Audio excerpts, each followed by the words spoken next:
Welcome back. We're now joined by Dr. Bryce Marock. He is a veterinary consultant, and we're going to be talking about rabies, which obviously is creating a bit of a panic, and also the need for urgent vaccination awareness right across the country. A very good morning to you, Dr. Marock. Welcome to the program.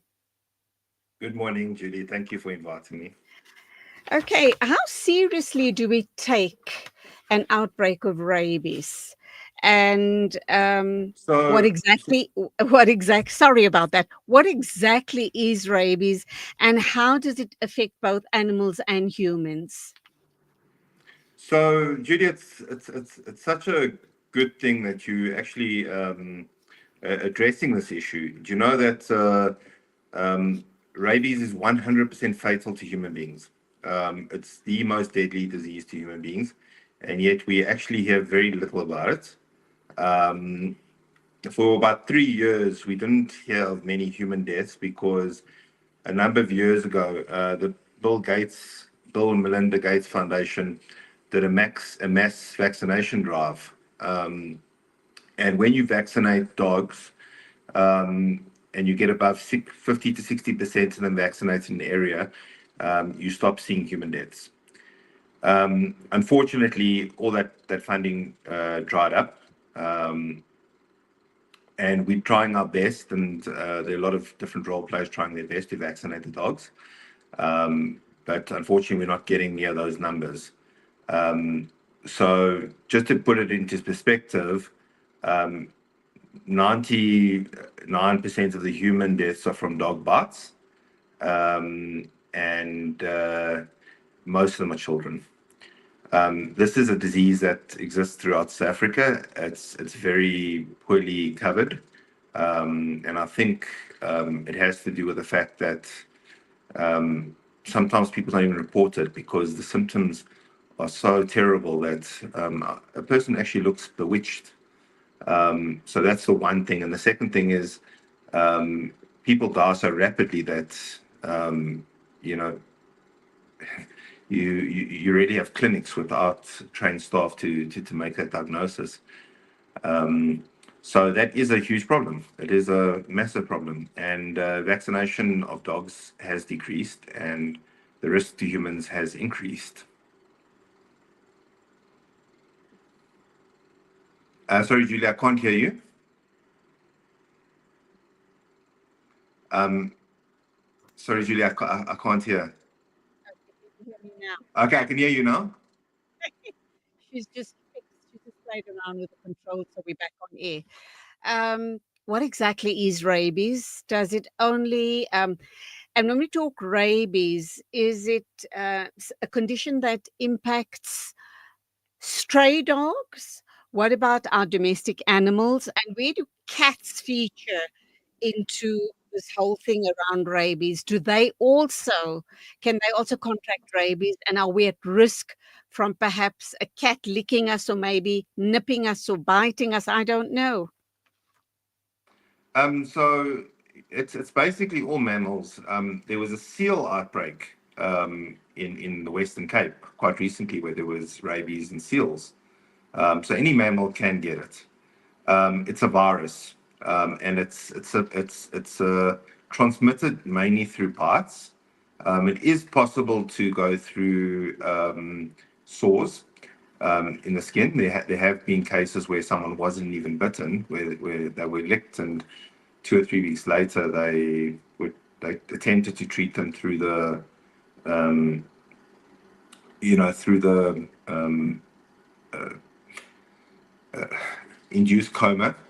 Unfortunately, it didn't work. The National Institute for Communicable Diseases deals with this. Um, Everybody should be vaccinating their dogs and cats. It's a legal requirement. It's the one legal requirement that you have for cats and dogs, that you have to vaccinate them at a very minimum of 3 years. Some places they have changed it in directives where it has to be more frequent. The one bit of advice I can give for people, if they are concerned, they should approach travel clinics. travel clinics have doctors who are a bit more fay with these type of diseases, so they can give a bit of better advice for rabies, um, let's say rabies prophylaxis or post-exposure prophylaxis. So yes, that's advice we would give. Number one, make sure your pets are vaccinated. Um, you've asked a question in cats. It's not the most common. Like I said, 99% of the cases are from dogs, and they can be stray. But in South Africa, the word stray is extremely complex because you get dogs in communities where they're not stray, but they do roam. They do, leave the gate and go out for the day and join a bunch of other dogs, and they go into the fields and they come back at night. So generally, when you ask that question about cats, vaccinate your cat. If you get bitten and you are concerned, contact a travel clinic for advice, or the National Institute for Communicable Diseases, NRCD. They do a fantastic job in controlling rabies in South Africa. Well, they do their best from Okay. that side. So we talk vaccination. Is it much like when we have the annual flu shots that you need to vaccinate them on a yearly basis? Or is it just when they little, like when they born, they puppies or whatever the case may be? Or in addition to that, when you hear about a rabies outbreak is when you have all your animals vaccinated. How does it work? Okay, so like I said, there is in the Animal Diseases Act there is actually it is the law. You have to vaccinate your cats and dogs. It's not optional. Um, the actual act says 3 years. It gives those kitten and puppy schedules, but it says at least 3 years. But now there are cases where we're having to do it more frequently. Um, the That would depend by region, and that's generally in KZN, Eastern Cape. However, at the moment, everybody is recommending 1 year because of the low overall vaccination rate. Um, so it's a little bit better than the flu vaccine in that it's like 100% preventative. The animal does not get it, and they cannot pass it. So it's actually one of the oldest vaccines for the human and the dog one. Um, the point here is also just to remember the legality. So when you go to get your dog vaccinated, you can do it privately, but the state veterinary services officers or an SPCA may be able to assist you. Well, they will assist you in directing you to how to get it done. Um, and yes, that should be done, and the records should be kept. If you live in an area, if you live in an area, there was in Linden, Johannesburg, which is not known for it. There was a rabid dog, the canine strain. So the people surrounding that house had to provide evidence to the authorities to say, here is evidence that my dog or cat was vaccinated. So yes, just for that purpose, do it. So, what do I do, for example, if I taking a walk in my area, in my suburb, and I get bitten by a dog? Um, I know the owners, and I kind of just, know that they take very good care of the animals. What do I do to protect myself? Do I, as a matter of course, go for go to my local GP and say, I've just been bitten by a dog, not sure how healthy the dog might be, but what is it? What sort of treatment do they give me without knowing whether the dog is rabid or not?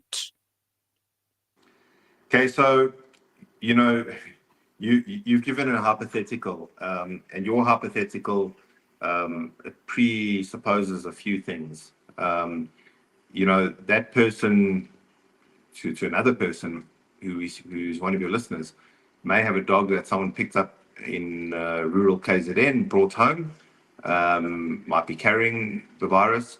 So that's what I said to you.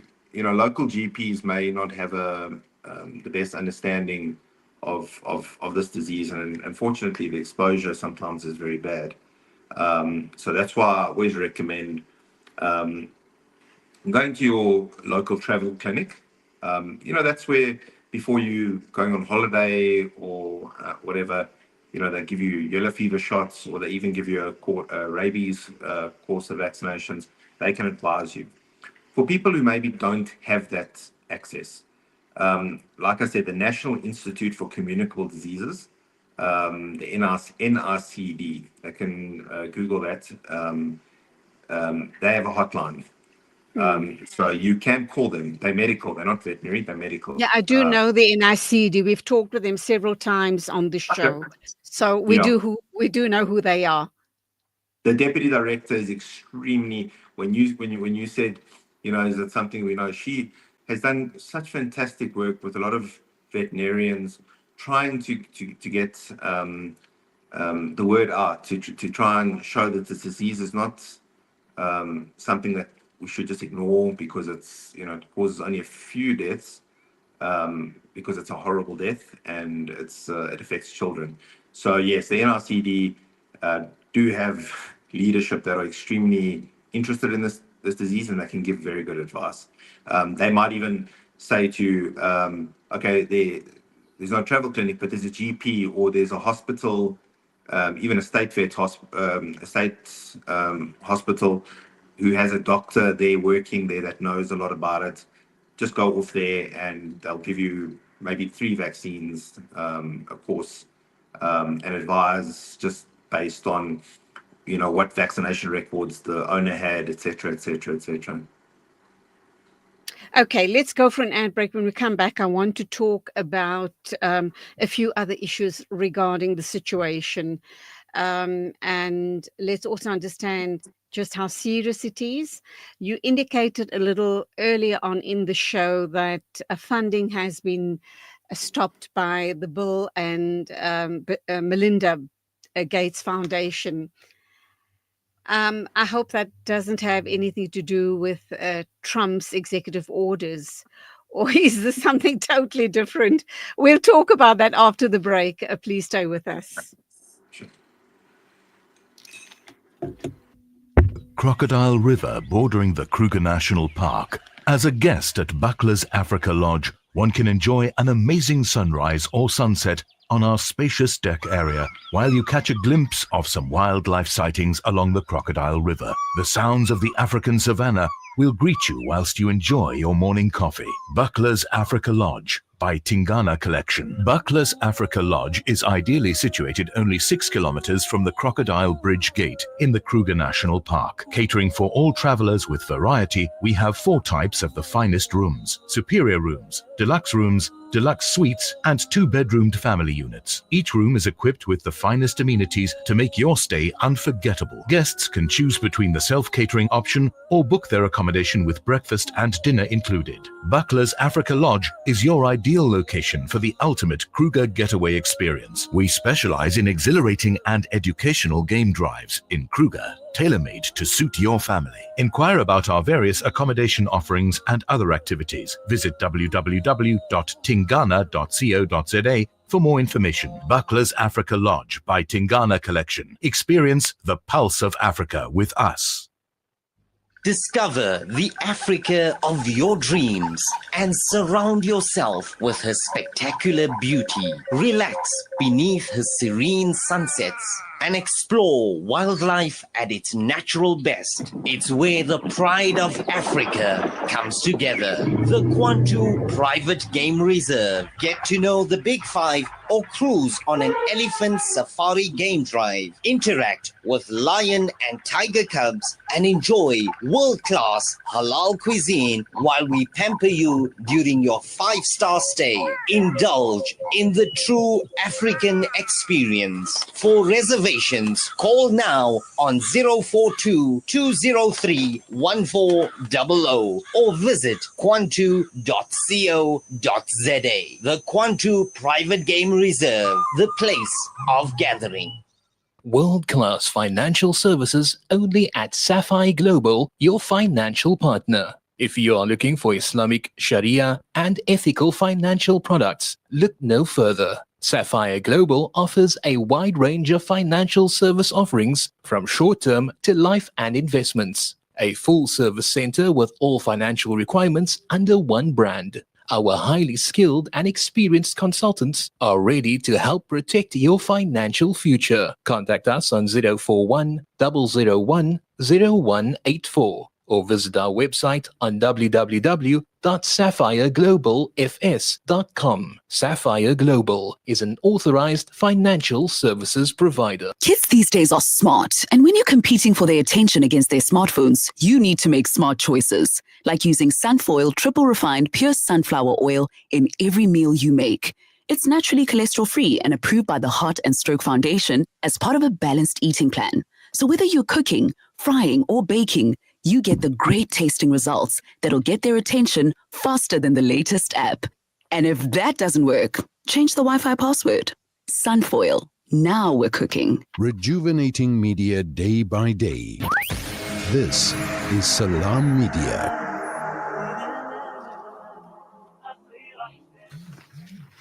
Welcome back. We're talking with Dr. Bryce Marock. He is a veterinary consultant. We're talking about rabies, and we're going to cover myths and facts around rabies. But Dr. Marock, let me ask you this question. You keep referring to travel clinics and the Center for Communicable Diseases. Where and how? I always was under the impression that with a situation like rabies or any other issue regarding animals, that you'd go directly to your NSPCA. Why are they not featured here in our discussion? I did mention that. Oh, you did? I did mention that. Look, just to let you know that the... All right, what I'm asking, sorry, my question is, why would they not be our first port of call? Okay, so just to let you know, the SPCA spends, or the SPCA, the NSPCA and the SPCA spend an inordinate amount of resources basically capturing these rabid dogs. In fact, the state, in many cases, delivers the dogs to the SPCAs. I myself have gone to DART stray dogs for this. In terms of the SPCAs do vaccinate, and the responsibility does lie on the state because it's a controlled disease, and we do often go to check if they are supplying it. Our inspectors are all authorized to give the vaccines, and like I say, we do our best. But the services mostly that we provide is the expertise to capture these animals and to, unfortunately, euthanize them because that it is dangerous. So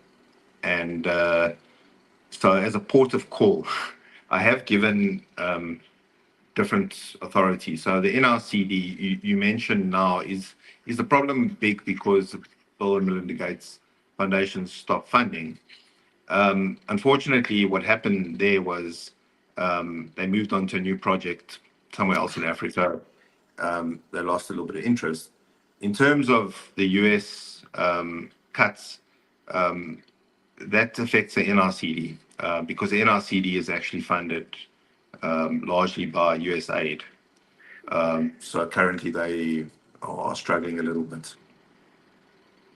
I know a lot of organizations are.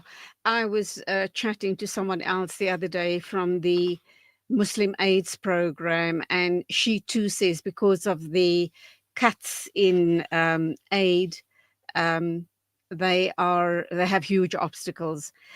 So she's just one of the many organizations that are truly feeling the pinch. Lots of die situations.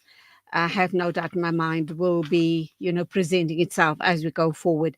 But that being said, there are lots of myths around rabies. Can you mention a few of those to us, please? So obviously the first thing is, we try and teach communities because, rabies, if I had to show you a video of what a person with rabies looks like, it's a horror movie. They look like they are possessed. There's almost like an attempt to climb the walls and hide under trees and snap at things that are imaginary. So sometimes in some communities, when somebody has passed away and they've exhibited the signs, sometimes people don't want to report it, and you can see why. Especially if there's cultural, religious concerns. So the myth that is most widespread is that people are bewitched, Mm. and they're not. They are simply it's a virus that really just affects the brain. In dogs, that's the other myth that dogs are always aggressive when they have rabies, but often it can be an opposite effect, where the dogs actually might be feral and not human friendly, but they kind of turn and they become human friendly now. So, dog comes walking up to you and licks you. Don't, rather just, if you don't know who the dog is or what it belongs to, rather just step away. Um, so, those are two common myths that I think we need to dispel. The other thing is vaccine hesitancy. Um, there's some doctors now that have gone to this thing that you need to survive a disease and be able to survive a disease. Rabies is 100% fatal. So the dogs need to be vaccinated. It is a good idea if somebody who works with animals, like I do, I get vaccinated at least every 3 years. Abattoir workers, anybody that works with, Oops. should be vaccinated quite regularly. And then the last thing that I think that people have got a bit of a, the myth is that, that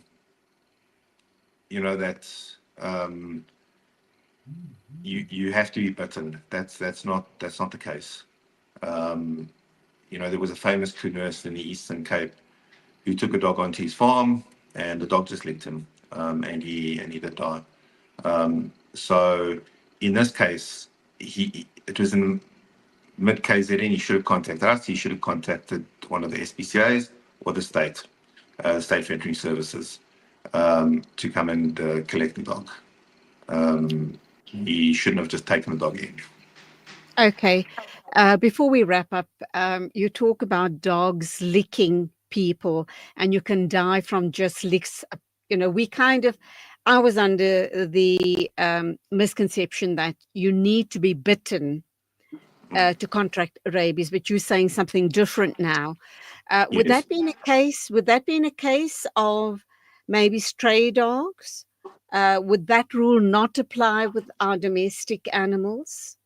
Because they lick their owners all the time. They play and romp around with the kids and lick the kids and the furniture and everything Yes. else. So, where do we draw a line here? So that's the legal requirement is you must vaccinate. Okay. If your animals are vaccinated, they are not going to carry rabies. And in fact, you are a responsible citizen by vaccinating your animal because, like I said, if you have, and I'm trying to think about the size of an area, it's not even that big. If you have more than 50% of the dogs, cats, everyone vaccinated, then you're just not going to get dogs infected with rabies and therefore no humans. So vaccinate, vaccinate, vaccinate. That is the rule here. Animals licking you, fine. I love it when my animals lick me. Everyone loves it when the animals lick me. But they've been vaccinated, of course. Exactly. That's it, you know. It's Anything also else? like, you know, a person who maybe doesn't have, uh, who hasn't been vaccinated for TB, you know, don't let them kiss you. You know, Absolutely. so this is basically the fact, you know, it's just a case of responsible ownership. Okay, let's wrap up now and ask you this question. Do we have an outbreak currently in South Africa or in certain areas of South Africa that we should be aware of? And what sort of awareness programs then is being targeted at those communities? So, so you know, it's not, it's endemic in South Africa. Where it wasn't for a short time was when there was a lot of money coming in to vaccinate all the dogs, but it is Sure. endemic currently. KZN, Eastern Cape, um, let's say up in Mpumalanga along the Kruger fence, um, areas of the Northwest, Southern Free State. It's in a lot of parts of the country. Isolating it to one area is just not possible. It's in West Rand of Gauteng, which was quite a new place that it's starting to become quite common. So it doesn't matter where you are vaccinated. It doesn't matter where you are. If you get bitten, take the steps. Like I said, we gave the number for the NRCD. They're medical professionals. Travel clinic, they're medical professionals. And if you really would like to know, there are maps, and you can just Google. If you live in Gauteng, call the Gauteng Department of Agriculture, contact them, ask them for a map, say, you know, is there rabies around my area? And they'd be able to tell you. Okay, and that's where we leave it. Thank you indeed for your insights on this very important matter. I just want to end off by making a comment. I'd always thought or understood that a dog who is rabid is the one who displays those manic behaviors that you indicated that humans would display when they've been bitten and they've then contracted rabies. Would I be correct in thinking that? Or would the dog or the animal just look very normal, but they're carrying rabies, they bite a human being, and that's when the human displays this bewitched behavior, which would then indicate that they've contracted the disease? Yeah, so like I said, you can have an opposite behavioral effect. Ah, okay. Where an untamed animal can become tame. And like I said, Right. there was a very famous case of a famous canoeist farmer in Yes. the Midlands, where a feral dog came on and was friendly to him and what have you. But in the most cases, they're pretty aggressive. When we have them in our kennels, you know, they bite at the cage and they're snapping at flies. The safest thing to really be concerned is any neurological sign. If the animal's even, you know, walking a little bit like, because remember, this is, it travels along the nerves and into the brain. So neurological brain function is just visible in the dog. That's when you really have to be concerned, you know. And your neighbor, if their dog is like that, don't just brush it off. You know, get them to go to call the state vet, to call the SPCA, to call us, to call the okay. Well, in this case, you wouldn't call the NRCD because they're not animal experts; they human rabies experts. Okay, and that's where we leave it. Dr. Bryce Marock, thank you indeed for your insights on this matter.